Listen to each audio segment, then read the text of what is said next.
Selamat sore Mas Ba, perkenalkan nama saya Teresa Gloria dengan NIM G00231193. Di sini saya pengen cerita sedikit. Jadi belakangan ini kakak saya lagi sering banget nge-gym. Sampai akhirnya perut dia ada bentuk kotak-kotaknya gitu, atau biasanya kita sering sebut six pack. Tapi saya penasaran sih, apa aja sih otot-otot yang menyusun perut kita dan bentuknya tuh kayak gimana aja sih sampai dia bisa kebentuk kotak-kotak kayak gitu. Jadi penasaran juga gak sih? Jadi tonton terus videonya. Sekarang saya akan menjelaskan mengenai pembagian lapisan dinding abdomen. Jadi dinding abdomen itu terbagi menjadi dua kelompok. Yang pertama kelompok anterolateral dan kelompok posterior. Di lapisan abdomen anterolateral terdapat kulit, fascia superficialis, ada fascia kampar dan fascia scarpa, lalu ada fascia profunda, lalu ada musculi ad aponeurosis yang terdiri dari musculi obliquus externus abdominis, musculi obliquus internus abdominis, musculi transversus abdominis, musculi rectus abdominis, dan musculi pyramidalis abdominis. Lalu ada fascia transversalis, fascia extraperitonealis atau jaringan lemak, dan peritoneum parietal. Di sini dapat dilihat, jadi dia tuh kayak fascia musculi, dan fascia lalu musculi lagi.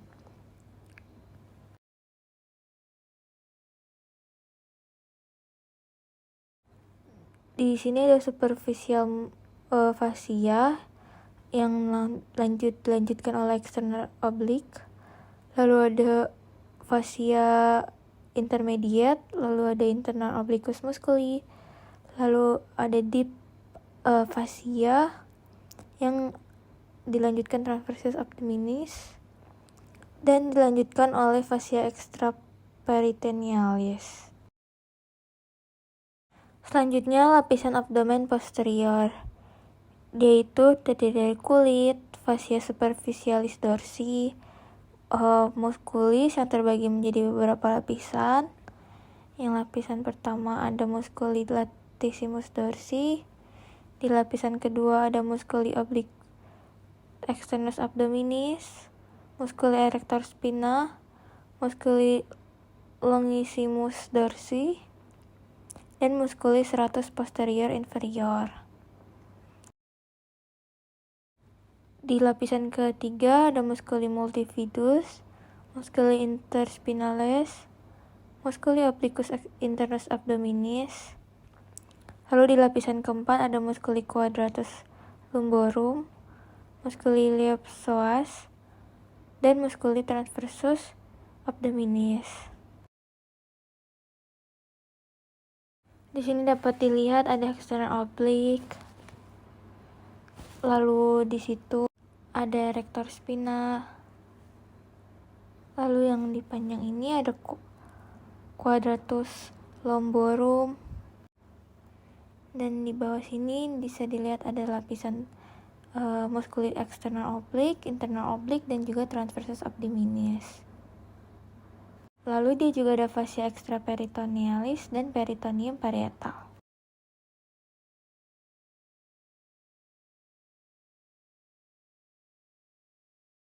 Selanjutnya saya akan membahas mengenai sistem otot yang ada di abdomen. Yaitu terbagi menjadi kelompok anterolateраlis dan kelompok posterior. Nah, kelompok anterolateраlis ini dibagi menjadi dua lagi, ada flat muscle dan vertical muscle.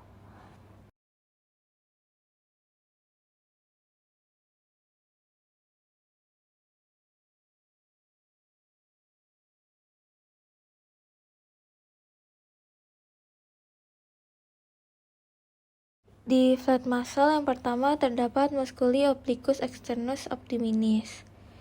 Ini merupakan lapisan otot terluar dinding abdomen yang berjalan ke arah inferomedial dengan pola serabut seperti huruf V. yaitu aponeurosis yang tebal menutupi bagian anterior dinding abdomen sampai garis tengah tubuh.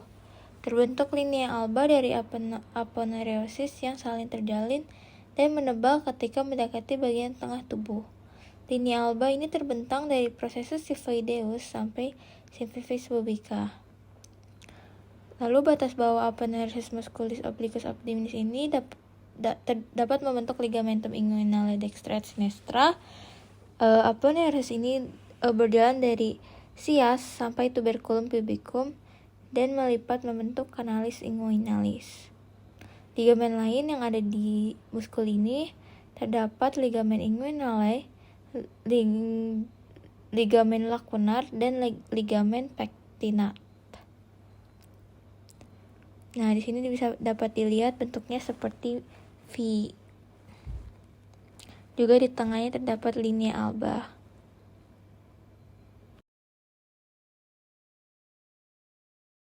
Nah, origonya ini dia dari lembar-lembar muskuli dari fascias externum 8 coseter bawah, insersionya dari labium lateral crista iliaca, dan diinervasi oleh ramus anteriores 6 nervis spinale thoracica terbawah dari T7 sampai T12. D itu berfungsi sebagai kompresi abdomen. Lalu kedua fleksi dapat memfleksikan batang badan dan melengkungkan batang badan ke sisi yang sama, membelokkan pars anterior abdomen ke sisi yang berlawanan.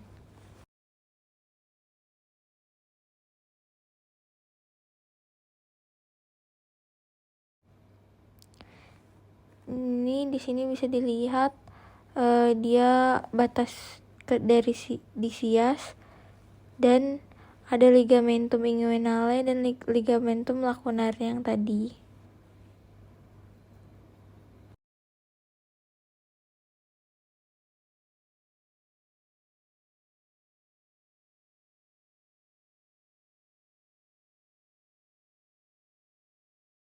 Selanjutnya ada musculi internus abdominis.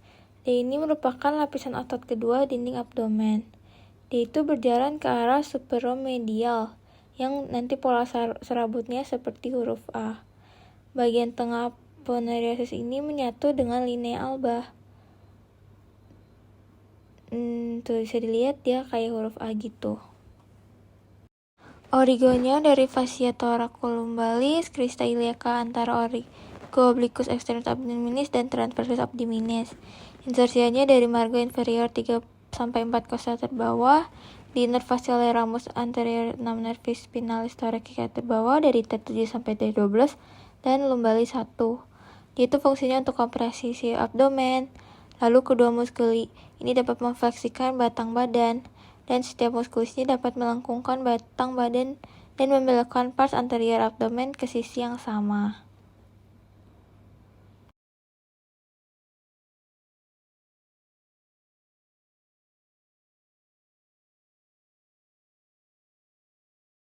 Selanjutnya ada muskuli transversus abdominis. Otot ini merupakan lapisan paling profunda dinding abdomen. Transversus itu sendiri berarti serabut-serabut ototnya berjalan secara transversal.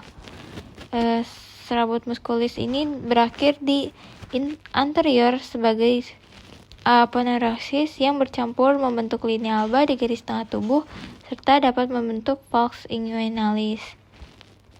Lalu dia di antara muskuli obliquus internus abdominis dan muskuli transversus abdominis terdapat neurovascular plane yang berisi saraf dan arteri yang memasuk dinding perut anterolateral.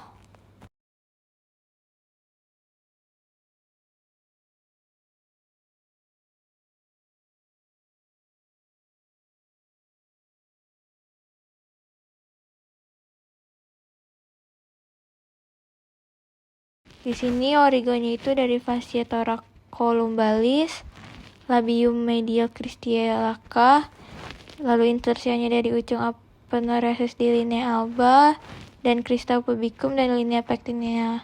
Dia diinervasi oleh ramus anteriores 6 nervis spinalis thoracica terbawah T7 sampai T12 dan L1. Fungsinya sebagai kompresi abdomen. Selanjutnya ada vertical muscle.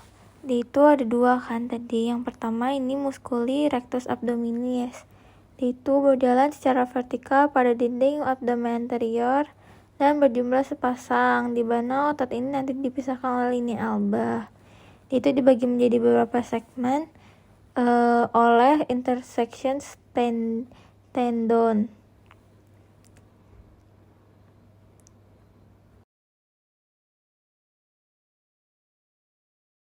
Ini ototnya, dan ini dibagi jadi 6 oleh intersection tendon. Dibagi menjadi 3, lalu dibagi lagi jadi 6 sama linea alba.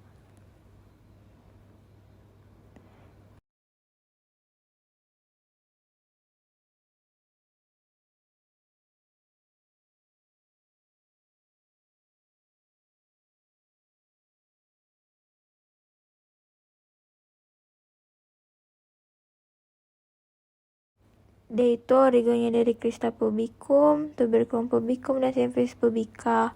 Insersinya dari cartilago costalis 5-7 dan processus xiphoidoides.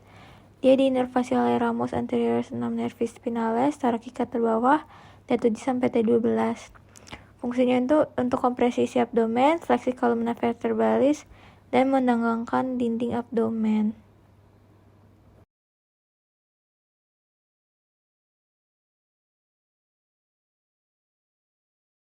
Selanjutnya musculi pyramidalis.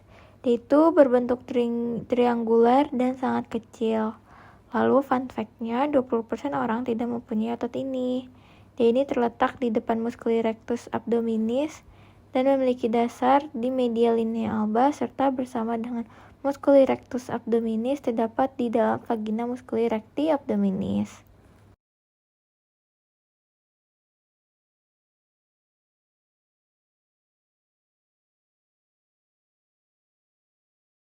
Di bentuknya itu kayak piramida triangular gitu di bawah kecil. Itu origanya di bagian depan pubis dan symphysis pubica, lalu insersinya itu menuju ke linea alba, diinervasi oleh ramus anterior T12 dan berfungsi untuk menegangkan linea alba.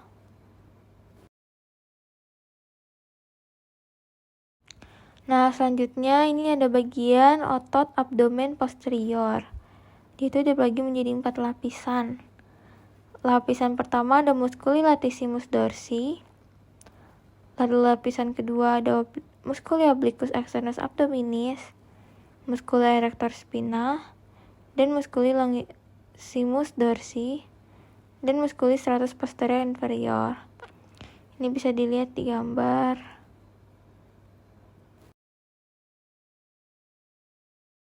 Lalu di lapisan ketiga ada musculi multifidus, musculi interspinalis, dan musculi obliquus internus abdominis.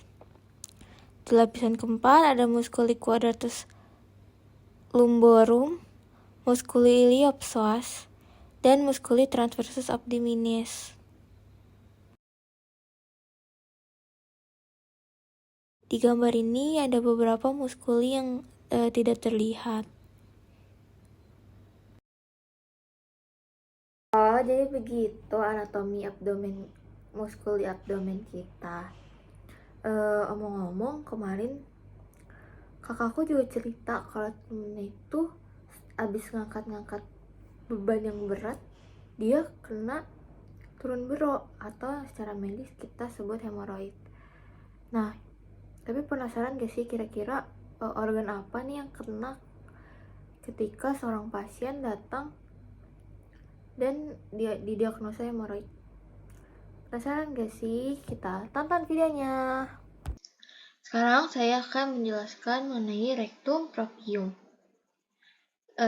Di sisi luar rectum proprium ini terdapat flexura sacralis dan flexura perinalis atau flexura anorektal. Yang ini dan di sini. Dia tuh akan membentuk kolon yang berbentuk S jika dilihat dari lateral. Flexus anorektal ini dia membantu untuk menjaga konsistensi tinja melalui tonus otot puborektalis. Saat defekasi, flexura menjadi tegak dan tinja bergerak ke anal kanal. Sisi dalamnya atau tunika mukosanya terdapat lipatan-lipatan transversal yang disebut plica transversalis recti atau Houston.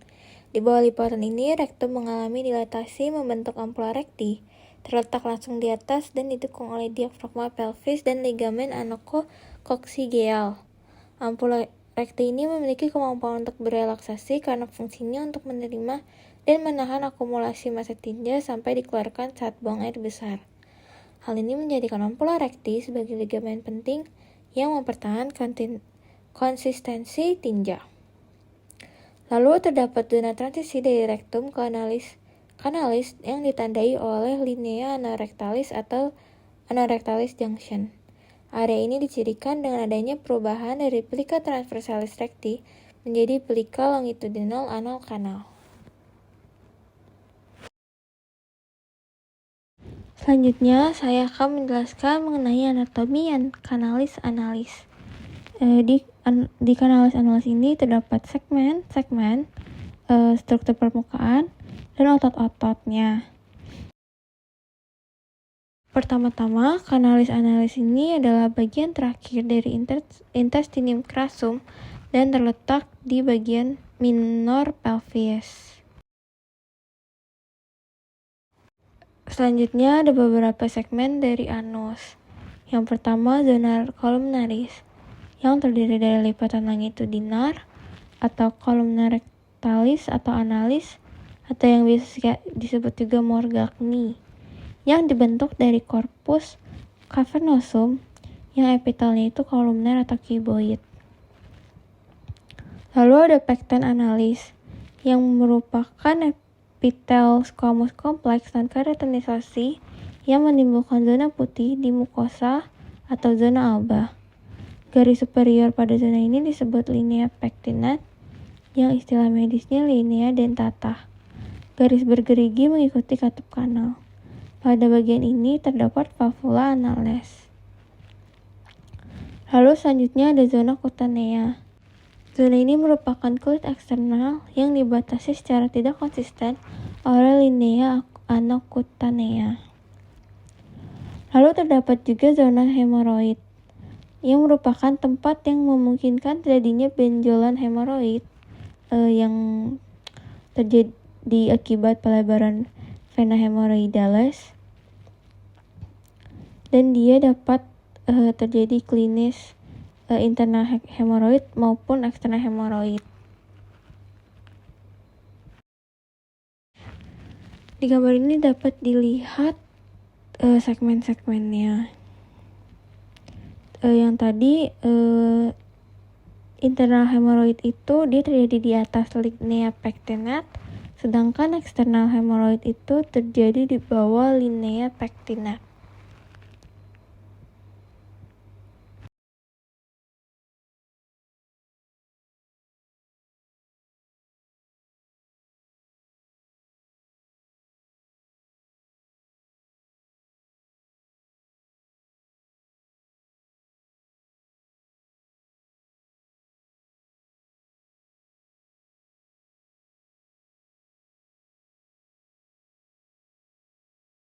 Selanjutnya ada struktur permukaan kanalis analis.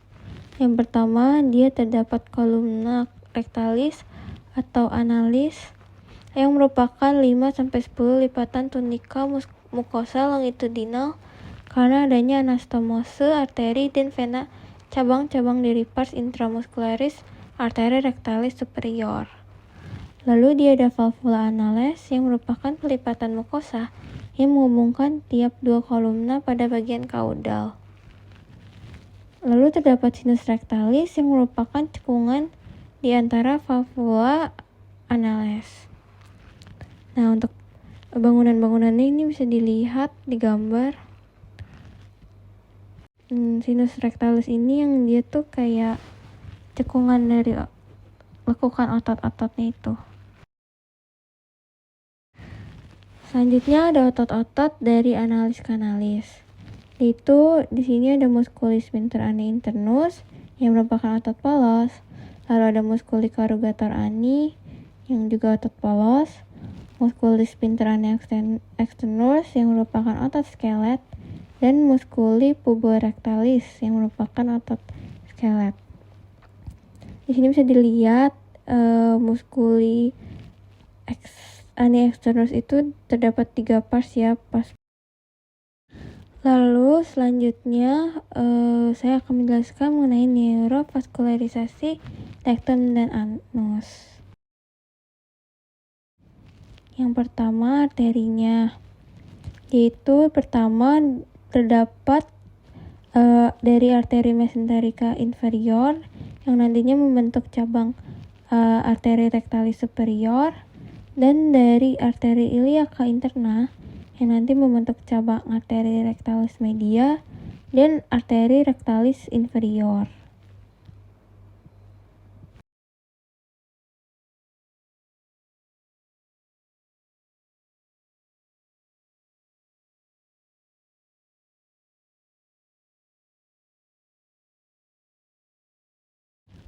Lalu untuk venanya, dia terdapat vena rectalis superior yang beranastomosis dengan vena rectalis media et inferior yang nantinya akan bermuara menuju ke vena porta hepatis.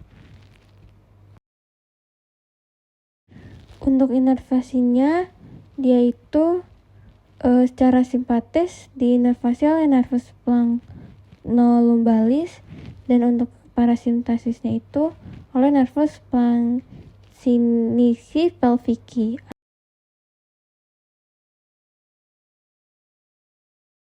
Selanjutnya, saya akan menjelaskan peritoneum. Apa itu peritoneum? Peritoneum adalah selaput serosa yang melapisi rongga perut. Terdiri dari sel mesotelial yang didukung oleh lapisan tipis jaringan fibrosa dan secara embriologis berasal dari mesoderm. Peritoneum ini berfungsi untuk menopang organ-organ perut dan berfungsi sebagai saluran untuk lewatnya saraf, pembuluh darah, dan limfatik. Meskipun peritoneum itu tipis, tapi ia terbentuk dari 2 lapis dengan ruang potensial di antaranya. Ruang potensial antara 2 lapisan ini mengandung sekitar 50 hingga 100 mili cairan serosa yang mencegah gesekan dan memungkinkan lapisan dan organ meluncur dengan bebas. Dan peritoneum ini terdapat 2 lapisan kan tadi. Lapisan luarnya itu disebut peritoneum parietal yang menempel pada dinding perut dan panggul. Dan yang bagian dalamnya itu disebut lapisan visceral yang membungkus organ dalam yang terletak dalam ruang intraperitoneal. Nanti struktur yang terikat oleh rongga peritoneum ini dapat berupa intraperitoneal ataupun retroperitoneal. Nah, jadi ada apa aja sih organ yang ada di intraperitoneum maupun retroperitoneum? Jadi pertama di intraperitoneum itu intra itu kan berarti di dalam. Jadi yaitu seluruh permukaan organnya itu dilapisi oleh peritoneum. Yaitu organnya di sini kelompok saya membuat singkatan gas DJ ID ferrotasik asli, yang berarti dia ada gaster, duodenum pars superior, jejunum, ileum, appendix, vermiformis, colon transversum, colon sigmoid, cauda pankreas, lien, dan hepar. Lalu untuk organ retroperitoneum itu, yaitu yang di luar kavitas peritoneum atau yang hanya setengah dilapisi oleh peritoneum. Singkatannya ini yang terkenal itu Sedgwick. Jadi ada suprarenal gland, aorta, duodenum, kecuali pars superior, pankreas, kecuali cauda, ureter, colon pars ascendens et descendens, kidney, esophagus, dan rectum. Selanjutnya saya akan menjelaskan duplikator peritoneum. Di sini ada mesentery, omentum, sama ligamentum peritonei. Yang pertama saya akan menjelaskan mengenai mesenteriumnya dulu.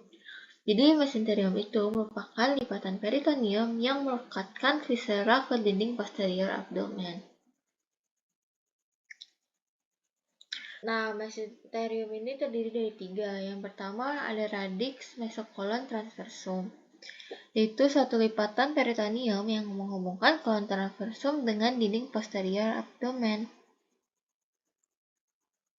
Itu nanti melintasi permukaan anterior kaput dan corpus pancreatis dan berjalan keluar untuk mengelilingi kolon transversum.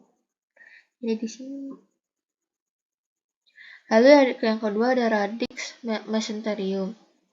Itu lipatan ganda peritoneum yang luas dan berbentuk seperti kipas yang menghubungkan jejunum dan ilium dengan dinding abdomen dan yang posterior. Yaitu tepat di sebelah kiri bagian atas lumbar kolumna vertebralis. Yang nanti dia menyerong ke bawah kanan yang berakhir pada pertemuan iliosekalis. Selanjutnya ada radix mesokolon sigmoideum, yaitu merupakan lipatan peritoneum yang berbentuk seperti V terbalik dekat dengan percabangan arteri iliaca communis sinistra menjadi cabang-cabang interna dan eksternanya nanti. Selanjutnya ada omentum. Omentum ini terdiri dari dua lapisan peritoneum yang berjalan dari gaster dan bagian pertama duodenum menuju ke viscera lain. Yaitu nanti terbagi menjadi dua omentum. Ada omentum maius dan minus. Yang maius ini ada 4 ligamentumnya. Yang pertama ada ligamentum gastrosplenica, ligamentum gastrocolica, ligamentum gastrosplenica, dan ligamentum splenorenale. Lalu untuk yang minus ini dia cuma ada 2 untuk melekatkan ligamentum hepatogastricum dan ligamentum hepatoduodenale. Lanjut, yang terakhir ada yang dinamakan ligamentum peritonei, yaitu merupakan ligamentum yang terdiri dari 2 lapis peritoneum yang menghubungkan 2 organ satu dengan yang lain atau melekatkan organ pada dinding tubuh dan dapat membentuk bagian dari omentum. Di sini untuk di hepar dia ada ligamentum falciform yang di tengah sini, ada ligamentum gastrohepatica dan ligamentum hepatoduodenale yang tadi. Nah, di gaster ini ada ligamentum gastrocolica yang ini, gastrosplenica yang ini menghubungkan gaster dengan spleen. Lalu gastrosprenica ini yang menghubungkan gaster sama diafragma. Selanjutnya saya akan menjelaskan mengenai peritoneum cavity. Jadi peritoneum cavity itu adalah rongga abdomen yang nantinya dia akan berlanjut ke inferior ke dalam pelvic cavity. Rongga peritoneum ini merupakan ruang potensial antara lapisan peritoneum, parietal, dan visceral. Peritoneum ini tidak mengandung organ, tetapi dia mengandung lapisan tipis cairan peritoneum yang terdiri dari air, elektrolit, dan zat lain yang berasal dari cairan interstisial di jaringan yang berdekatan. Cairan peritoneum ini dapat melumasi permukaan peritoneum agar memungkinkan organ visceral untuk bergerak satu sama lain tanpa gesekan dan memungkinkan pergerakan pencernaan. Nah, peritoneum cavity ini dibagi menjadi 3 bagian, ada greater sac, lesser sac, dan foramen Winslow. Yang pertama ada greater sac. Jadi greater sac ini adalah bagian terbesar dari peritoneum cavity yang dibagi menjadi 2 kompartemen oleh mesenterium kolon transversum. Di gambar ini bisa dilihat kalau greater sac itu dia itu yang warna kuning dan merah. Lalu dia dibagikan menjadi 2. Yang merah itu supracoelic kompartemen dan yang kuning itu infracoelic kompartemen. Di kompartemen supracoelic ini dia itu letaknya kan di atas mesokolon transversum tadi dan berisi gaster, hepar, dan lien. Sedangkan kompartemen infracoelic ini dia terletak di bawah mesokolon transversum yang berisi intestinum tenue, colon ascendens, dan descendens.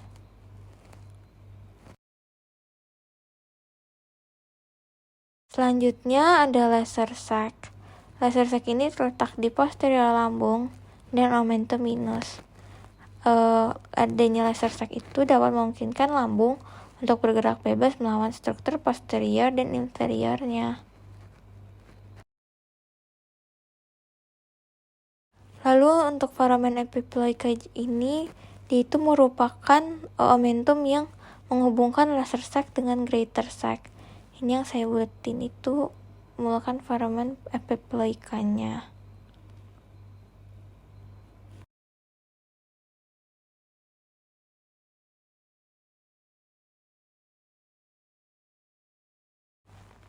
Sekian penjelasan dari saya. Terima kasih.